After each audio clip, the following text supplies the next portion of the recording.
I have to confess, after thanking Andrea for that kind, if over-the-top introduction, that I believe the quiet in the room was more fear of her than it was good behavior. I'd like to start by greeting the many of you who I've known and worked with over the years.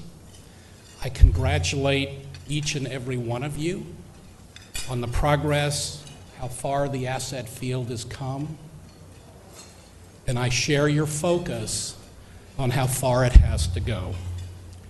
As Andrea mentioned, as my wife and 5 children will tell you,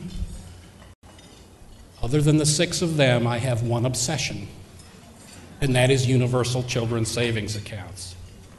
It's been 17 long years.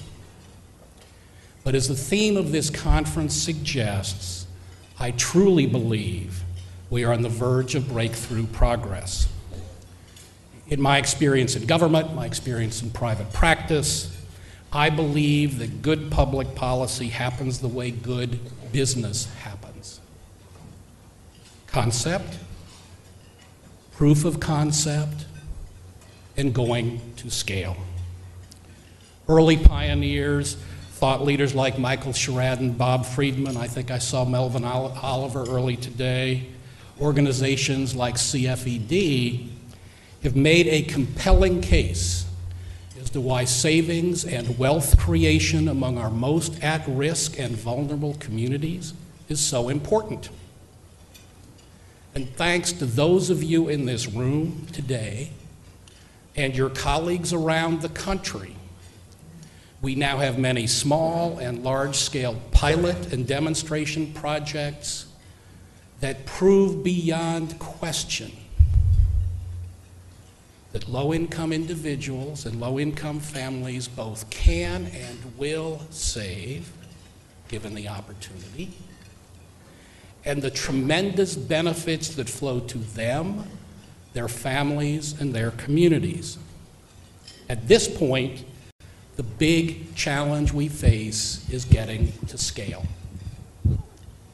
And what we need to make that happen is to get the plumbing right. I was born and raised in St. Louis, where my dad had a modest plumbing supply business. He was kind of a corny guy. He used to say things like, if the plumbing don't work, the beer don't get brewed, and if the beer don't get brewed, the toilets don't flush. Now, I didn't understand at the time the humor of that line, but I did get the point. Infrastructure matters. All the theory in the world isn't much good if you can't make it work in practice. Many years later, when I had the good fortune to be appointed the IRS commissioner, I called my daddy and I said, "Hey, Pop, I am running the largest plumbing network in the country." Now, it was not pretty, designed by our Uncle Rube, but it functions remarkably well year in and year out. I am particularly gratified that the IRS is using its platform, its plumbing, if you will, to promote savings through split refunds, the ability to purchase savings bonds at tax time, the terrific work being done by the IRS Spec Group. I believe some of you are here today, and I applaud you.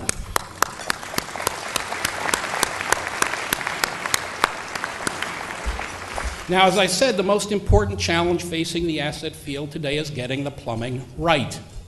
Easy-to-use savings infrastructure that mainstream financial sectors embraces and that works right for all Americans.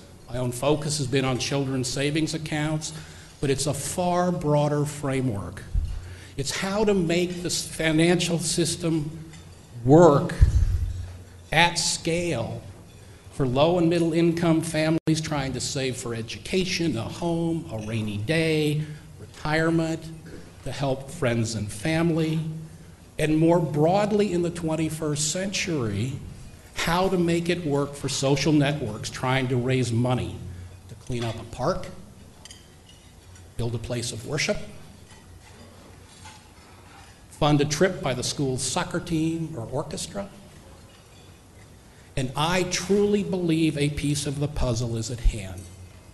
Technology-driven progress in the financial sector and the fact that younger Americans are willing to live online, they have an allergic reaction to paper, and they are comfortable with social networks, make it possible to put savings platforms in place for communities of small and unsophisticated savers that would have been unthinkable 5 or 10 years ago. Now the question is whether anyone is willing to step up and try. It's going to be tough, there are going to be mistakes, it's going to be expensive and risky from many perspectives. But at this point, the next step is to step up and do it. There are a number of philanthropic and local government organizations ready to take the plunge. But they can't do it alone. They can't do it unless someone shows up with the plumbing. Which brings me to why I am here today. As Andrea mentioned, every other year CFED bestows the Assets and Opportunity Award on that individual, institution, or organization that it believes has done the most to advance the asset building field. CFED has given this award twice before. Once to Michael Sheridan, hey Michael, the intellectual founder of the field, and to the Ford Foundation for its pioneering investments that have done so much to prove the concept. They are representative of the many advocates who've given us the concepts and who have given us the proof of those concepts. For this year, CFED has selected the Citi Foundation and Citi as its honorees. Through the American Dream Demonstration and the SEED Initiative, they played a central role in the proof of concept. Build it, and they will come. And with their current initiatives, the Partnership for College Completion and other efforts they have underway, they are proving that indeed asset policy can come to scale. I truly believe that many years from now, when the history of how the assets field did make it to scale, and that history is written, Citi will be singled out as one of the indispensable pioneers. They have demonstrated the capacity and the vision and the will to put the plumbing in place. And they have displayed the ability to partner well with other sectors in ways that are going to make this work.